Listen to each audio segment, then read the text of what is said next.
Good evening, everybody. Coming to you live from Pennsylvania, a state we haven't seen for 21 days now. It's good to be back in our home state, sort of. I kind of miss the empty roads of Texas and New Mexico right now.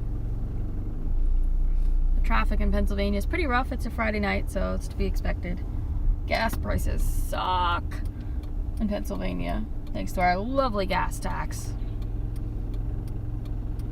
We went down memory lane. We went past good old Bunker Hill, West Virginia, where the 1776 Restoration Movement was last summer for a few months.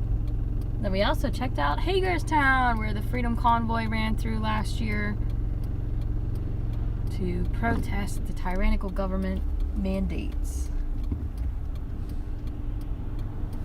So it was cool to go down memory lane. It was like homecoming almost.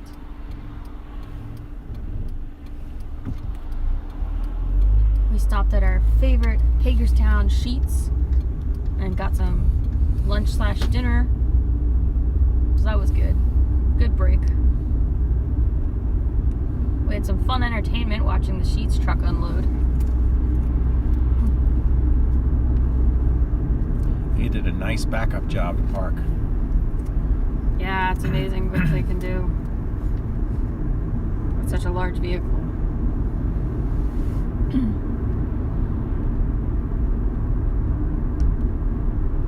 Oh, that's a cute little farm store there. That's cool. It's the second one we've seen. The first one was on the farm where you could go and get pumpkins, pick your own pumpkins, and looked like they had other activities for the kids, which looked really fun.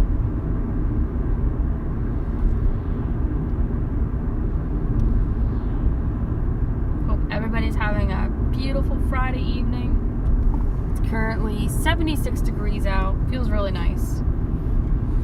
So I guess we're about the good weather home, Dad. Yeah, it was cloudy a good part of the day, although I'd say partly sunny. Yeah, the sun was there. Sun was out a lot of the time, though.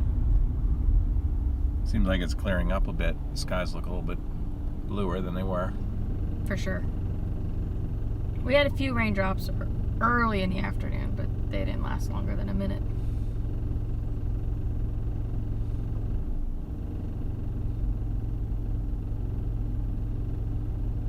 $3.70 for gas here Ouch. in Greencastle, Pennsylvania.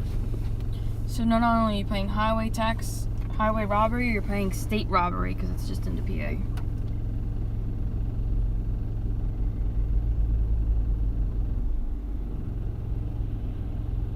We're on US Route 11 north. Kind of staying away from the big scary Route 81 right now. We crossed Route 11 the first time on the trip coming home in Tennessee. I think it was Sweetwater. Sounds right. I remember the town.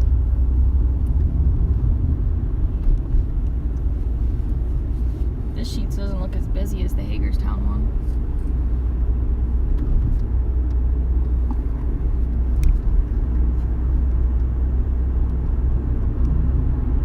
Running out of daylight like normal. Instead of seeing our shadow behind us, it's on our side. Yeah, we're heading a little bit more north than east right now. So it's paralleling us. We'll be curving east, but that's going to take a while as we follow the Great Valley, making a sweeping arc from central Pennsylvania to eastern Pennsylvania. Chambersburg, 11 miles.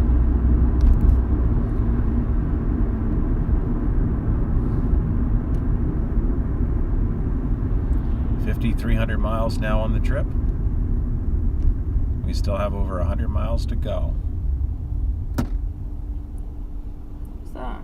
I don't know. Did the iPad move? Maybe?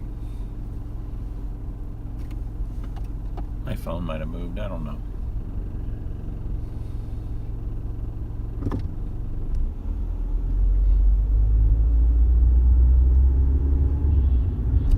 So it still looks like we have fall colors. Yeah, I was surprised how vibrant they still look. Since people were talking about how nice they looked last weekend. And there's a Martins. Oh, yeah. They morph into giants up here. They do. It's weird how that works.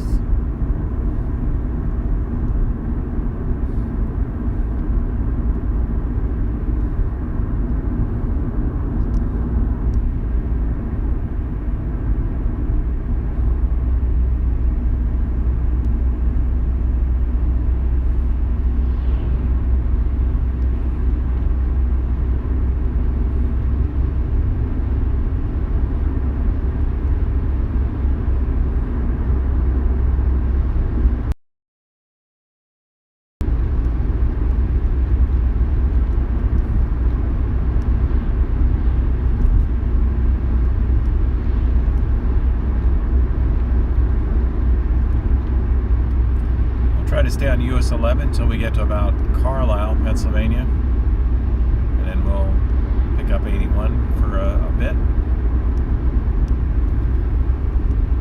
Hopefully by then the rush hour traffic will have subsided pretty well.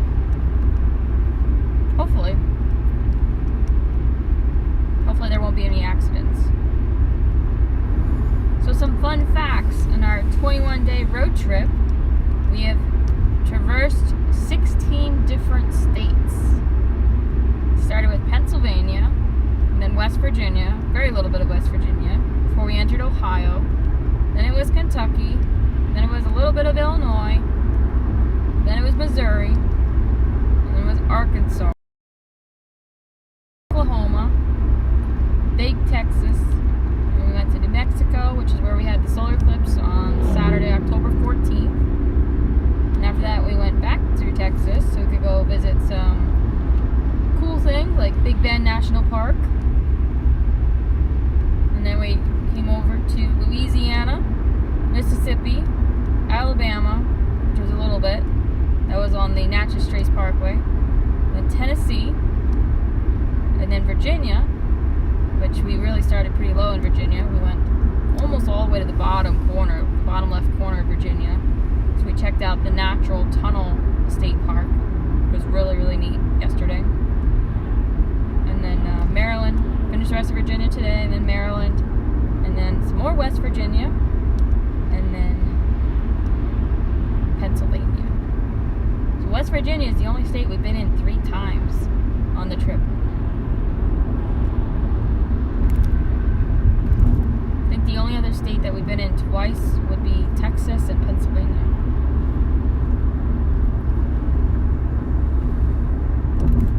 Yeah, I think that's right. So hard to believe. 16 different states in 3 weeks. It's a lot of states. Now, obviously, we drove through most of it. We didn't have a lot of stops. Too much. But, it was a really cool experience. We took the scenic ways. The one state we drove through the least was Illinois. Jim says you missed North Carolina. Yeah, we skipped it. Sorry, Jim. it was just going to be such a long extra journey. It was an idea we had. Maybe take the Blue Ridge Parkway. That would have added another state to the list. Yeah. That would have been fun. But unfortunately, we do have to get home to attend to some things. Gotta do some door knocking for some candidates and do some things around the farm. Prepare for this thing called winter that's coming. We gotta dig out our potatoes and plant the winter rye. Check on our honeybees, see if we gotta move them some more. And probably mow the grass again. And the leaves. And the leaves. Got to get the garden mulched for winter.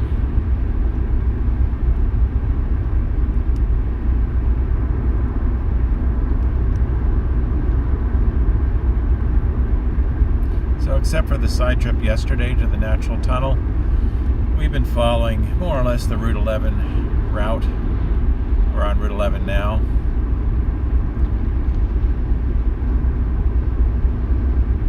Probably stay on it for another good 20-30 miles. It's a nice road. I like it.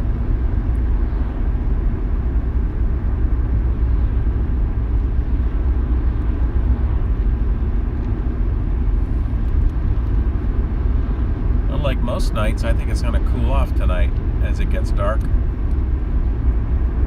It's pretty warm coming up through Virginia. It was in the 80s, low 80s. And then at night it was in the 60s. It was fun watching the temperature last night. It would go up, down with the hills and valleys.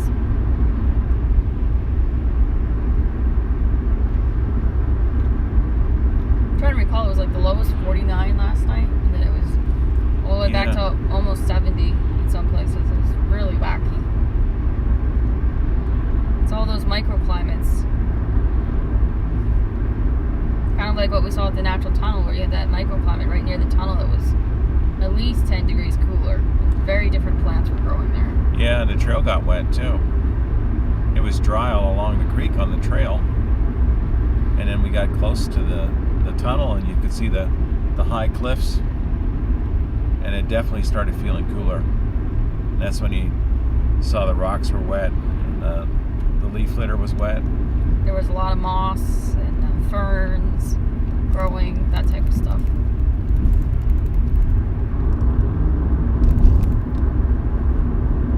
Shippensburg, 17. Want to take me to Field Hockey Camp, Dad? Yeah, that was your first campsite, wasn't it? It was my first overnight field hockey camp was at Shippensburg University. It was a really cool experience.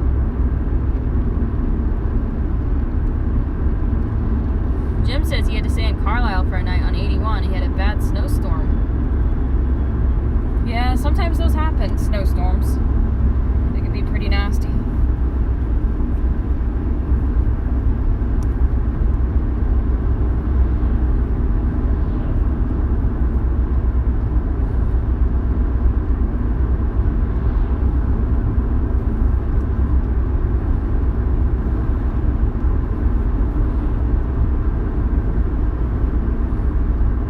If you had to pick one state, Dad, which state would you say was your favorite on the trip? Or traveling through? Or visiting?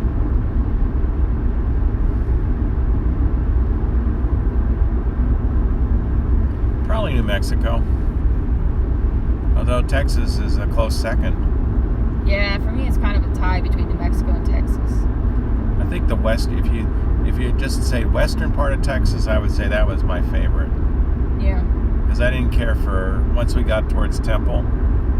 Yeah, I didn't Texas, like Temple, Texas either. Just too congested, too urbanized now. So many lanes of traffic, it's crazy. A lot more cars. I like some of the rural sections of Tennessee we traveled through. Yeah, and Virginia. Yep. And northern Mississippi. I thought was pretty nice. Yeah. The Natchez Trace Parkway was beautiful. The colors were really nice for the leaves. And just learning about the history. Here's the Nellie Fox Bowling Alley. Oh, yeah. It's popping. It's a Friday night. People are getting ready to go bowling.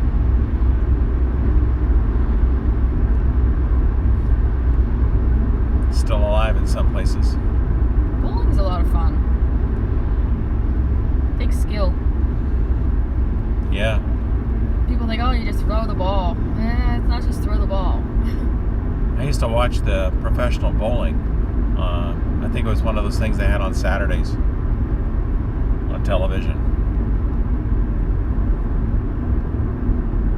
These guys would roll strike after strike after strike. Oh, wow. Your mom really loved bowling. Yeah, she was in a bowling league for a long time. And I remember seeing some of her trophies. Yeah. Monday nights was bowling night growing up.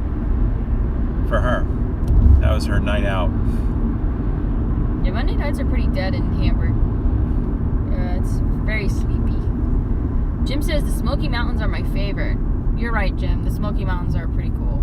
We had wanted to see them a little more, but we just didn't have the time. They were beckoning. We saw them to the east, but we didn't even have enough time to really get close to them and enjoy that. It's always running against the clock in daylight. Next time.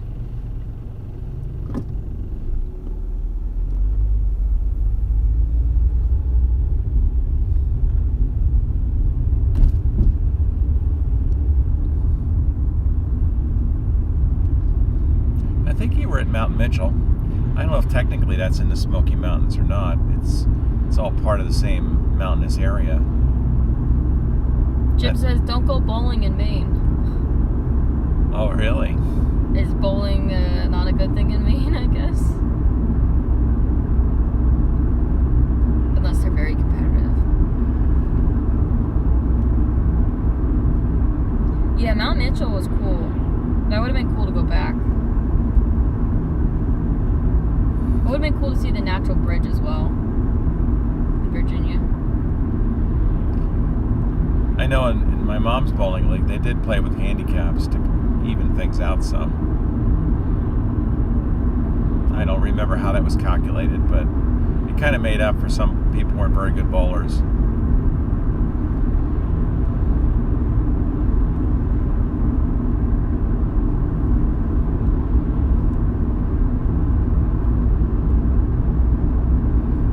I don't remember what my mom's bowling average was, but it varied over the years. I was never very good at it, but I enjoyed it. Because we did it with school a few times, or birthday parties growing up with friends. I think she had a couple of 200 games in her career.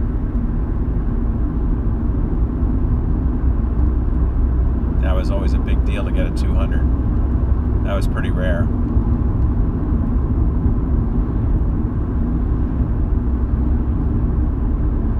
I remember going along with her a couple of times. I don't know what the occasions were. Hanging out in the back.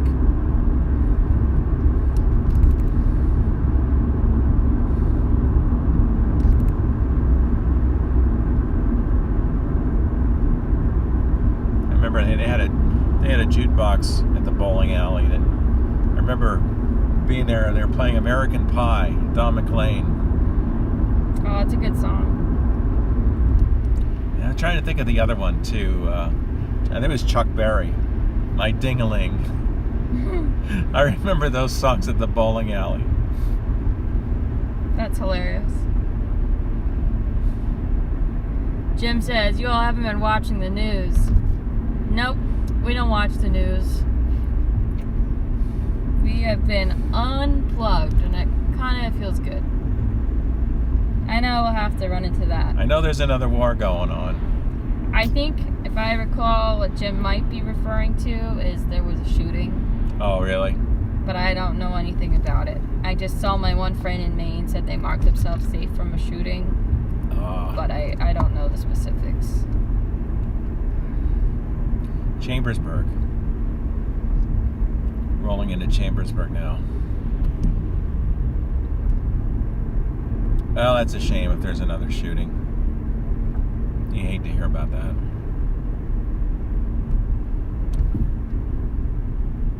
Yeah. Not cool.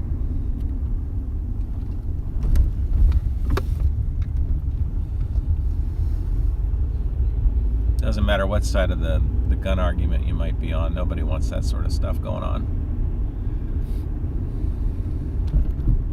All right, Route 11 turns left. I know you got to zigzag through town a bit. He's got a stop sign for us.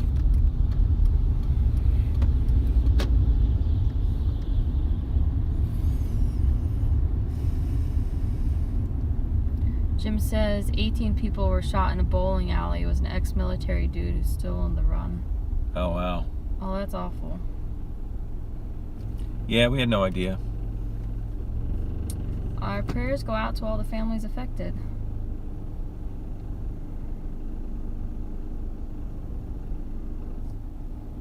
A bowling alley is kind of like the last place you'd expect something like that. Yeah.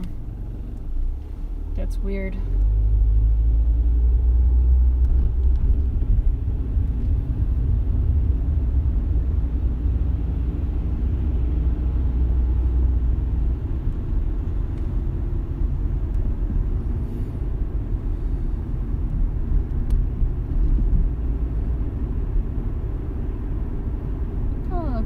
Park on the right.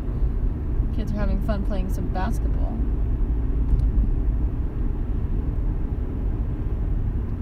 It's a nice 74 degrees in town. Yeah.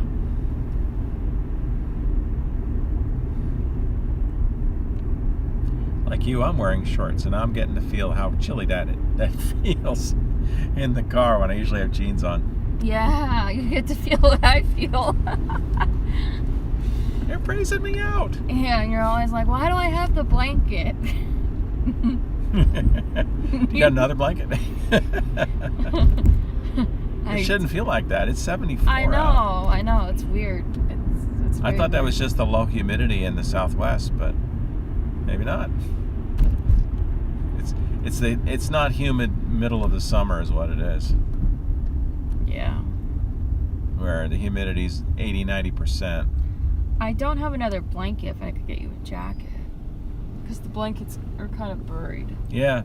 Just if it's easy enough, sure.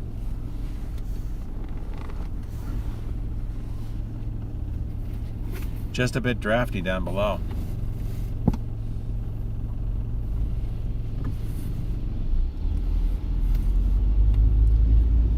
So here's US 30. We're crossing the one-way traffic here on US 30. And up here the westbound traffic. We don't go through the exact town center because of the one-way streets. There's a block over to our left at this light. It's still a pretty town. They have a monument. You have to drive around it. Where Route 30 and 11 come together.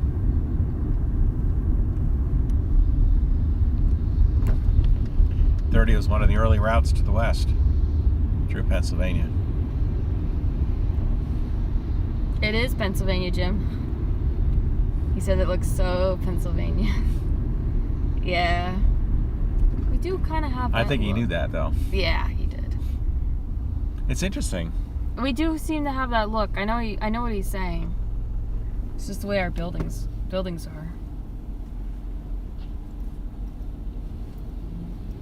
Every state seems to have a different look. Sometimes it's subtle.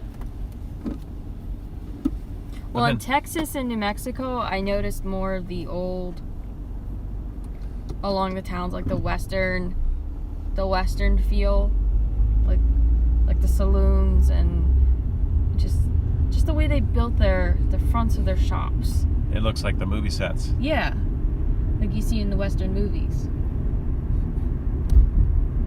And even their landscaping is different.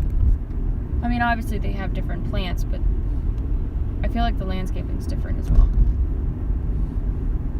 Jim agrees. He says, yep.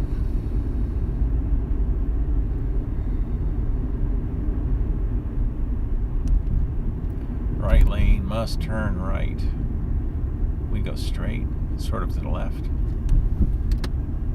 So I guess we need This to is go over 11 here. south. Oh, yeah, you're right.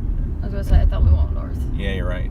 I just saw 11 and didn't notice the direction. Yeah, it's So fine. yeah, this is where the one-way streets come together. It's easy to get thrown off by it.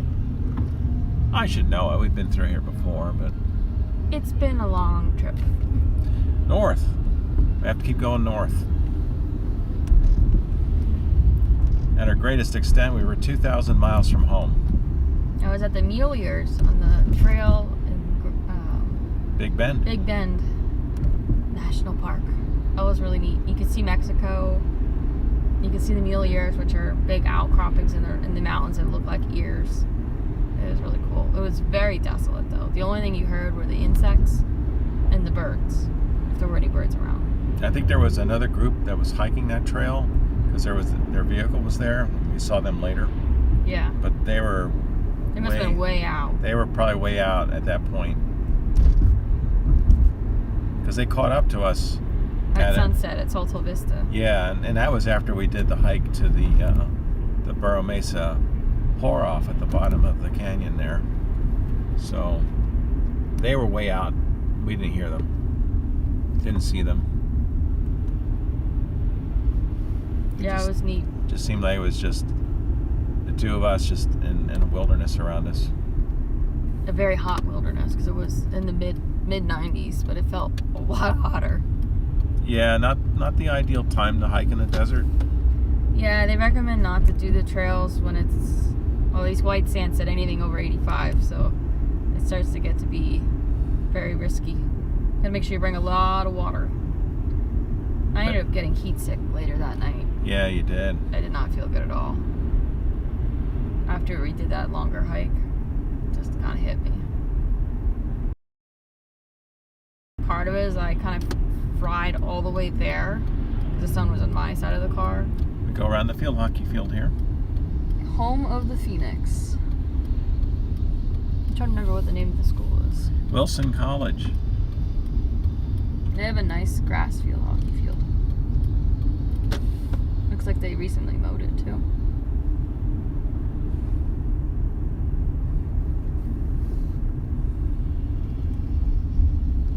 Oh, look at the pretty trees. Nice reds. Yeah, normally we come by in the dark. We never get to see it in the daytime. So that's a plus. That's true. We have more daylight now than we did on some of the return trips.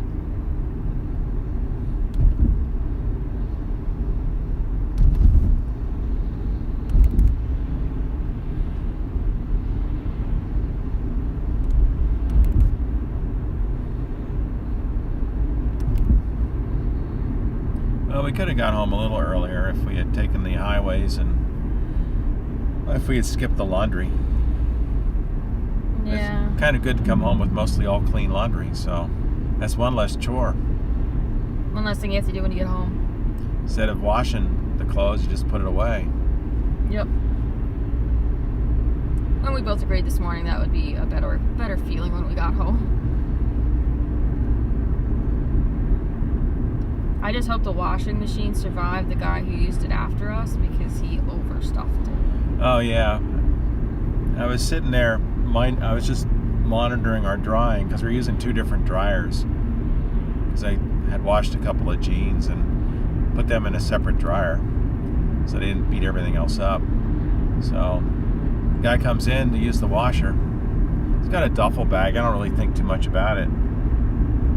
He starts putting his wash in there, and it's like ongoing. He keeps putting more wash in there and more his clothes down into the washing machine. And at the point where I could see the clothes at the top of the washing machine, and then when he got done, some kind of dry powder detergent over top of everything. And I'm thinking to myself, he's put about 2 loads of wash in this washing machine. This doesn't look good. And sure enough, he stuffed it all in, closed the lid, and well, when that washing machine got in agitation mode, he wasn't in the room, but there was this big bang. And then I just heard what sounded like a lot of groaning coming out of the machine, like it was struggling to agitate.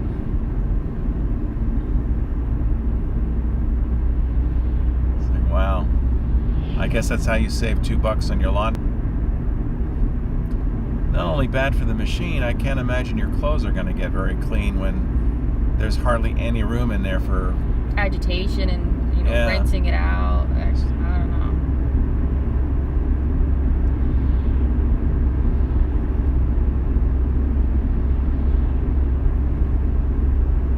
Because we opted for 2 washing machines. Yeah. We did one on the second floor and one on the first. Because it was just going to be way too much for one load. But he would have easily stuffed all that in there in one load.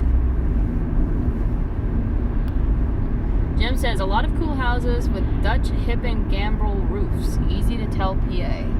Interesting. I wasn't sure how to describe the roof, so that's a good way to describe it. After this, I'm getting up late. Yeah, you know what's going to feel nice, though?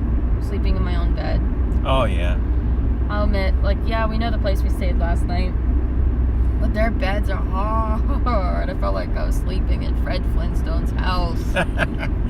Oh, so hard. My poor back. Oh, that's too bad. That's why I was debated about taking a hot shower just to get the soreness out. Yeah, it'll be nice to have your bed back. And all my just right pillows. And even though it's going to be and ridiculously late, it'll be interesting to see how Simon greets us. Or Kitty Cat. I'm hoping he's still around. I hope so. I haven't heard any bad news, so that's good. I would think our friend would tell us if something happened. begin the trip. So we had to quickly get honeybees out of our porch roof, get them into a hive, and then we had to do some changes to their hive within a few days of moving them initially, so that was fun. But everything went smoothly. So the only thing that didn't go real smoothly is the switching of the hive bodies. yeah, that one was a little bit rough. Unfortunately, squished some bees accidentally, but It was heavy, really heavy. yeah, when you've got, Wow, all those bees and honey, it's amazing how heavy that is. they say it can easily get to be 50 to 60 pounds, which is why they recommend 2 people. But the problem was, it was at roof level that we had to move it, so it's like an awkward working height.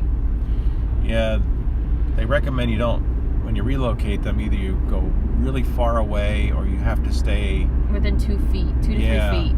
So since we weren't giving the bees to the beekeeper, we were keeping them. We had to try to get the beehive elevated as far as we could so that it would be close to where their hole was that they were using to go into the roof.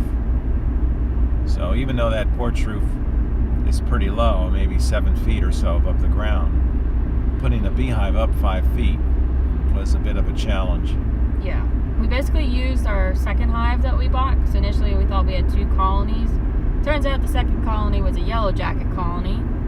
So we let those go because we found out they'll die out over winter. So we're like, okay, well, they're not really bothering us too much, so we'll just let them die out over winter. But it turned out using the second hive to elevate the first hive was a good plan because that was the only way we could get it up to the right level. And now if the bees survive, if we can get them to survive, then we've got another hive for... Capturing a swarm in the spring. yeah, perhaps. If they swarm in the spring. I don't know how often that happens. Basically, the bees decide when it happens. They decide that they're getting too cramped, and they're like, okay, it's time to split. So we still have a lot to learn. One of the cool things on the trip was yesterday at the tunnel park. They had a pollinator garden. It had a lot of purple asters, and there was a lot of honeybees. So we were able to get some close-ups of seeing the honeybees picking up the pollen on their hind legs. Some people call them saddlebags. Other people just call them like little pouches. Whatever you want to call it. It basically looks like they're carrying,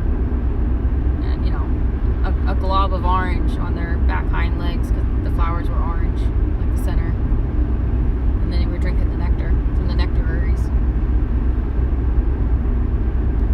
So the nectar gets turned into honey, and they use the pollen to help make food for the little bees when they're in their larva stage.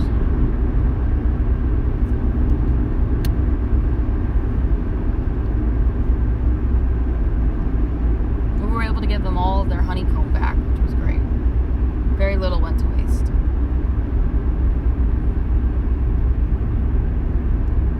Jim says, I'd like to order a queen to start a beehive. Yellow jackets can go to hell. Yeah, yellow jackets are nasty. They can sting you multiple times, and it's just not fun. Yeah, I was trying to fix the tarps on the roof the one night. I didn't want to do it during the day because of the bees. I ended up getting stung by something. It probably was one of the yellow jackets. That thing really, that bothered me for days, that sting. Yeah, they're nasty. I got a number of bee stings, and they're intense for a very short period of time, and then they just kind of fade away, and you forget where you were stung after a while. But the yellow jacket caught me on the top of my thumb, and that thing was bothering me for 3 or 4 days between hurting and then itching. It was swollen too. Yeah. Yeah. But the beekeeper said the yellow jackets will leave the nest, and they will find places in the ground to live over winter. So he said they'll vacate the nest in the roof. So if I just seal that up, They won't come back. or ideally get the roof replaced before that, they won't be back the next year. He So, says right now they were busy making their queens, because what their queens do is they literally will leave the nest and go burrow into the ground to overwinter. Yeah, Jim, most of the time they do prefer to live in the ground, but if they find an empty dry spot like our roof that was leaking that we tarped, they'll take that too. They'll also do trees. when we were hiking part of the old Natchez Trace Parkway, we found actually a wild yellow jacket's nest, which we definitely avoided stepping on. It caught my eye because it kind of looked like in the sand, so I was like, what is that? And then I got closer and I saw all of them coming in and out. I was like, oh boy, we're going around this. We're not going anywhere near that. Right. So it was a wild yellow jacket nest. But yeah, they typically prefer the ground, but they'll use whatever's available to them. I guess another option to getting a queen, there is a way to try to attract bees. I don't know much about it. I know Gwenny's been studying it more than I have. It's a lemongrass essential oil you can put in I'm not sure exactly how they apply it to attract them, but apparently there's a way you can use that to attract swarms. Do you set up a hive and then use the lemongrass? Yeah.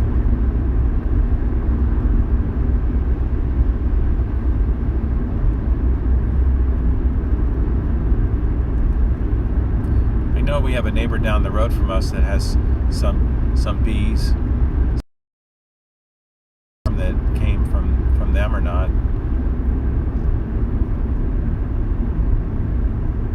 But I hadn't noticed any activity until this spring.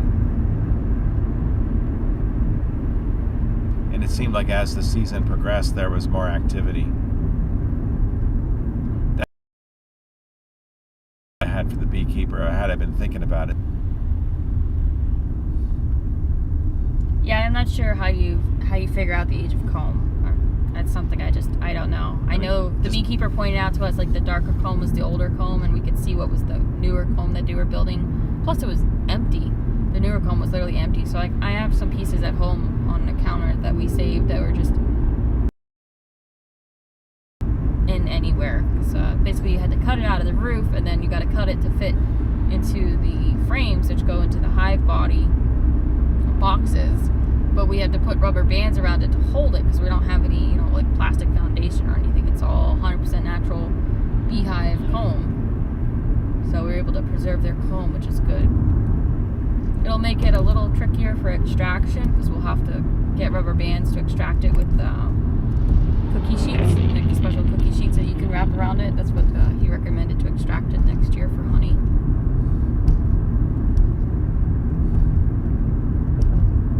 Jim says we have a local beekeeper club I may join. We've got a couple of clear acres to put some. That would be awesome. That's probably a really good idea because there's a lot to learn. Yeah, having people who've actually got experience, that's hard to beat. Yeah.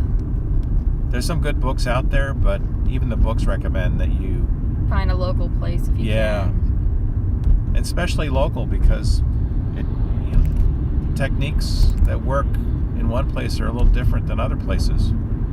There's some specific things that might be based on your climate that beekeepers do that's different than the average.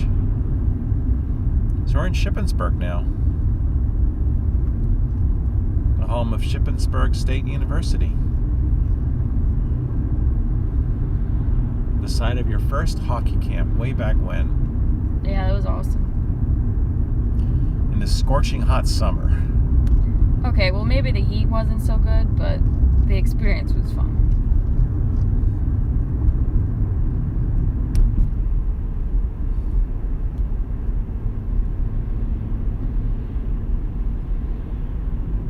I think what really, two things I guess got us excited about the bees is that, number one, it seemed like our garden did really well. Like the pollination on the corn, given that we didn't plant a huge amount of corn, and I know that if you have a small plot of corn, you tend to have poor pollination. We had great pollination. And well, when your bees are 20 feet from your corn patch, that makes a big difference. They love the corn, apparently. Yeah, they do. And I guess the other thing was, for years we've heard about how honeybees have been dying out from various conditions.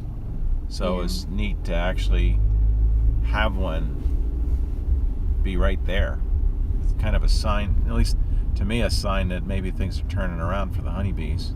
Well, the learning all about beekeeping, books for dummies, is really, really well written. The 5th edition is the one I'm reading currently, and he says it's actually gotten better from when people were saying that they were dying out. They're making rebounds, so that's good. But they still don't really know what was causing the colonies to collapse. He basically, the author, thinks that it's really depends with everybody's microclimate being so different. Like, what caused the colony to collapse in one area could be totally different in another, and they just don't really know what caused it. Could it be pesticides? Yeah. Could it be other chemicals? Yeah. You don't know.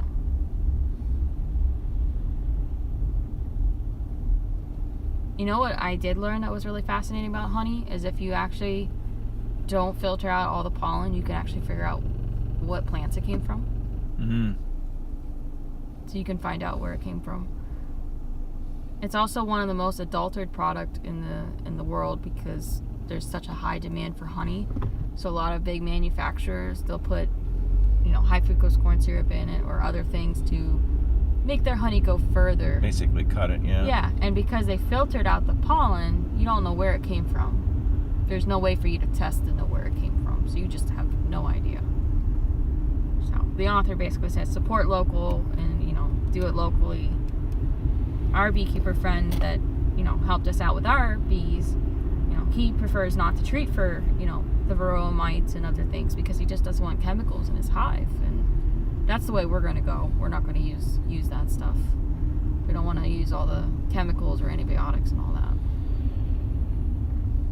Yep, pure honey doesn't go bad. It may get crystallized a little bit, but that doesn't ruin any of its properties. It's just a normal process. As long as you don't have the moisture content get too high on it, it'll last. Yeah, apparently that's a critical variable. I believe moisture content. The moisture content you don't want higher than, I think it's like 19% is the max.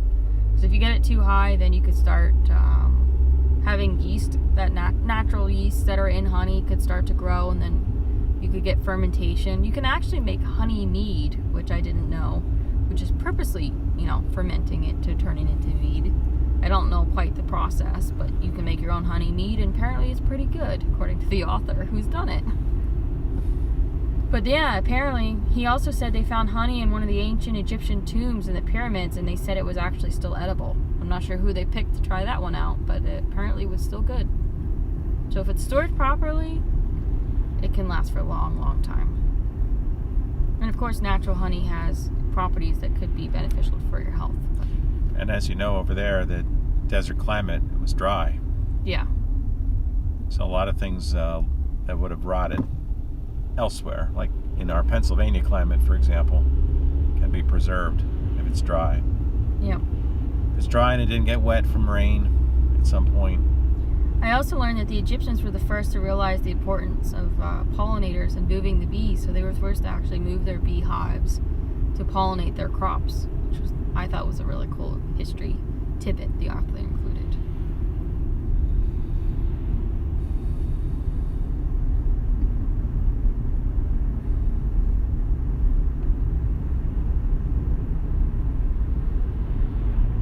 I've always wanted to have a honeybee hive. I wasn't really planning on it for this year, but God had other plans. So, not fixing the roof ended up giving us bees. We definitely don't want to kill them. And we didn't really want to give them away either. No, they did a really good job in the garden. Yeah, we had a lot of green beans this year too. Yeah, I can't help but think that's part of it. I don't know how well our tomatoes did because it just started to ripen when we were leaving. So I don't know if our friend was able to harvest any or not. But they loved the cantaloupe flowers. We had a volunteer cantaloupe plant in our compost pile that we decided to let go. And I'm really glad I did because the honeybees went to town on it. They just love the flowers. So you got to plant cantaloupe just for the honeybees now. Yeah. Because they like the flowers. Yeah. I wonder if they'll like flowers from like pumpkins and squash since they're all in the cucurbit family. I can never say the name. But yeah, they really like that. I can't say I saw the bees on the corn, but they had to have been on the corn because it was almost 100% on every cob. Yeah, that was much more than I would have expected. And we only had 5 or 6 rows of corn. We were planning on more, but like always, we ran out of time with the drought and everything. We couldn't get it in fast enough because the ground was just too hard. So we had to wait for some rain to soften it up. I know when we get clover in the yard, because we don't put anything on the lawn, so it's whatever natural stuff grows. So there's a fair amount of clover. I was always mindful when they were blooming to kind of let them go. We also get buttercups, and I'm not sure what the white flowers are that kind of remind you of cauliflower. They're like groups of bunches. Kind of remind you of wild carrot, but I'm not sure if that's what they are. We also have those blue flowers that bloom that look kind of like daisies, but I don't think they're daisies. I'm trying to think what other flowers we see. There's the ones I planted, of course, the lilies, the tulips, the daffodils. Oh, I planted a marigold this year. He's like those two.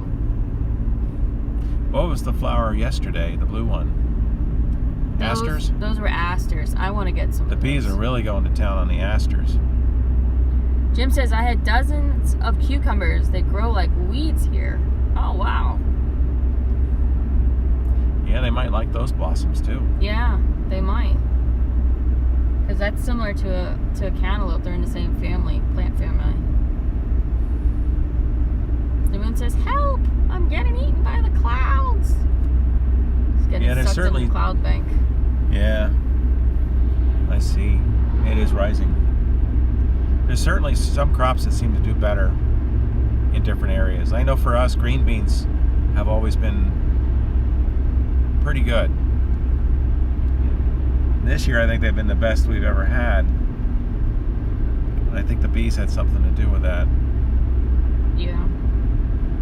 The other thing I like about the green beans is that they'll pull nitrogen out of the air. There's a bacteria that grows on the roots in a symbiotic relationship, and they call fix the nitrogen. It'll pull the nitrogen out of the air and put it in the soil, which helps other crops. Yeah, especially corn, which loves nitrogen. Clover does that too. Yeah. Which is one reason to not spray your yard, because if you got clover, it'll pull nitrogen so that the grass will have nitrogen to grow. Yep. You can also plant red clover over the winter as like a cover crop. That'll also do the same thing. In the garden? Yeah. So cover crops could be like red clover is one, the winter rye like we have. There's the Jay uses. I forget the type of radish that is. I thought he planted those to break up the soil. Yeah, you're right about that. My bad. Yeah, so the clover and the rye, I know, put the nitrogen back in. It's kind of also like a green fertilizer when you cut it down in the spring and turn it in. That also helps too. The other plus with doing the winter crop is it helps hold the ground together because you have the root systems. Because some places can get a lot of erosion in the wintertime. Just with rain or snow. I know we had to move our garden from where we had it in the past. There was a number of years there we weren't gardening. And the soil's just, you can tell a difference. The soil just isn't as good. So we've been trying to mulch it pretty heavily this year.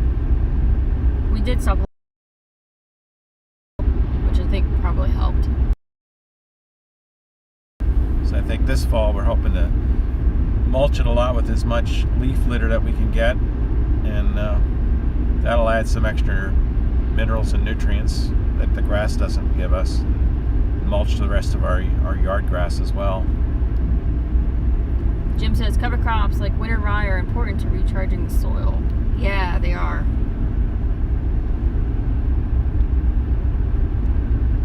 One of the things I learned last year was you could bring in your peppers and overwinter them inside.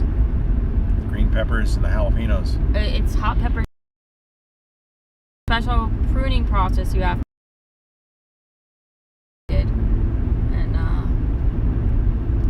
It worked. We tried it on 3. We did 2 bell peppers and one jalapeno, and all 3 plants survived the winter just fine and transplanted fine and grew a lot of peppers. I would say the jalapeno wins out of both of them for the amount of production. Like that one just seemed to be really, really happy. The bell peppers kind of struggled a bit because the wind kept snapping their branches, so we kept losing branches, which was unfortunate. So I think that's one of the reasons why they didn't give as many peppers. But there's not much we can do when you get a windstorm like that. It's just you're going to lose stuff. We didn't stake them up as aggressively as we could have. Yeah. That would probably help. Yeah. Support the branches with some Extra stakes. Yeah. That would definitely help. Those things could have almost done with a tomato cage. I know, I was thinking the same thing. They got pretty big. Well, we had early peppers. We had peppers in July. Effective overwintering the peppers could be if you have a way to do it. You were pruning from the back. It looked like you killed the plant. It looked like an amateur tree trimmer, and they trimmed the tree, and it looks like it's been like when you were done with them. Yeah, it was really upsetting. I guess there was a dormant. And then but he's got a lot of good growing tips and talks about companion planting and stuff like that. And he's the one who showed me how to do a sweet potato, how to grow sweet potatoes, because you can't just plant them like potatoes and get really good success. You have to start them and get starts, or slips as they call them, and then you root the slips in water, and then once they get enough roots, then you plant them. So I don't know if we have any sweet potatoes this year because we kind of transplanted them a little late, so I don't know what we'll find. Also, we had a groundhog that was enjoying them. Yep. So I did an experiment this year. I grew celery from the grocery store and I grew celery from scratch. So the celery from the grocery store was flowering when we left, and then celery from seed was doing normal celery. Now, the differences between the two, I don't know. I think it's probably because our soil was pretty poor. They both were kind of woody, texture-wise, but the homegrown celery was softer, whereas the woody grass. I found after you were done chewing it, there was still something left. Eat celery like stuffing for Thanksgiving. Yeah. So it's not. Watch out. I don't know what. Yeah. Oh, he was just trying to be a jerk. That's what he was doing. No. He has a guy in front of him that did something that made him have to stop. I don't think so. I think he was just trying to have us rear end him. Oh, maybe. Yeah. Good thing we're recording this. I think that's what that was about. Wow. Freaks are freaking on a freaky. Because I'm sure he would want to just sit there in an accident scene tonight, right? That's not how I'd want to spend my Friday night. Yeah, that was what that was about. To happen in Pennsylvania. Yeah. We didn't actually give out too many on the trip, though. No. I think it's... I got one on the Natchez... I think we had one on the Natchez Trace when I missed my turn. We're from Pennsylvania, and we say, oh, this state's drivers are bad. No, I think our own drivers are the worst. Yeah. After being in other states. Though some of the Texan people scared me with how fast they pass. With the speed limit being 75. And they still pass. That's a little scary.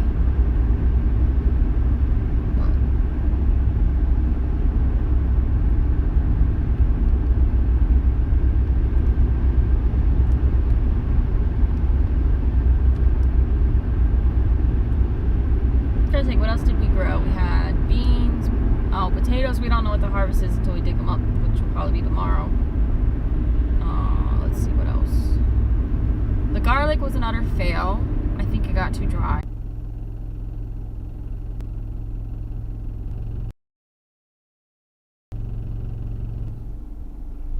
But yeah, having the good germination and the pollination by the bees, we had celery, and it looked like we were gonna have the first Despite round of that, we'll take what we can get.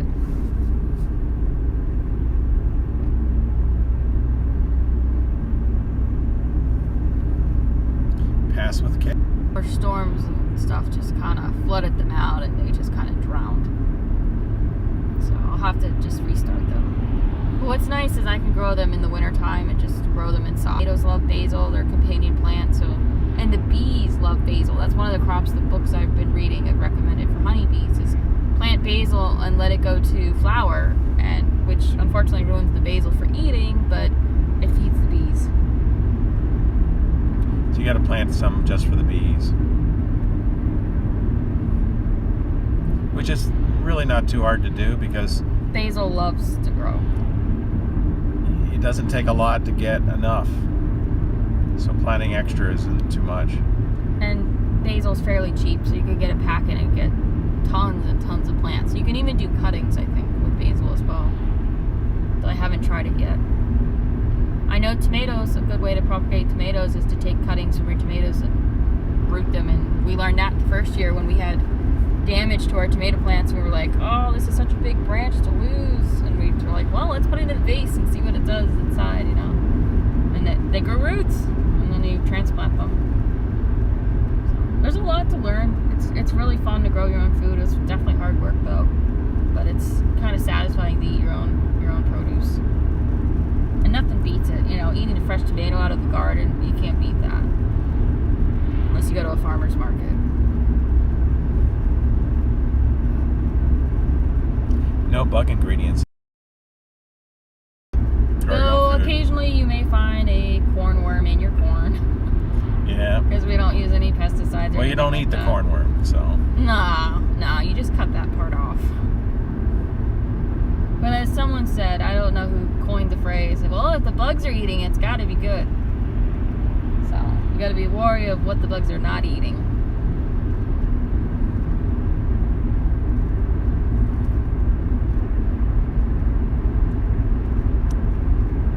Well, I guess we should wrap it up for the day. It's getting too dark for you guys to really see anything.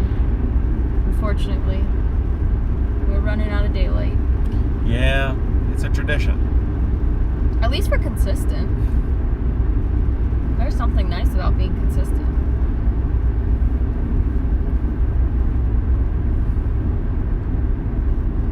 Well, unlike last night, we don't have hours and hours to go.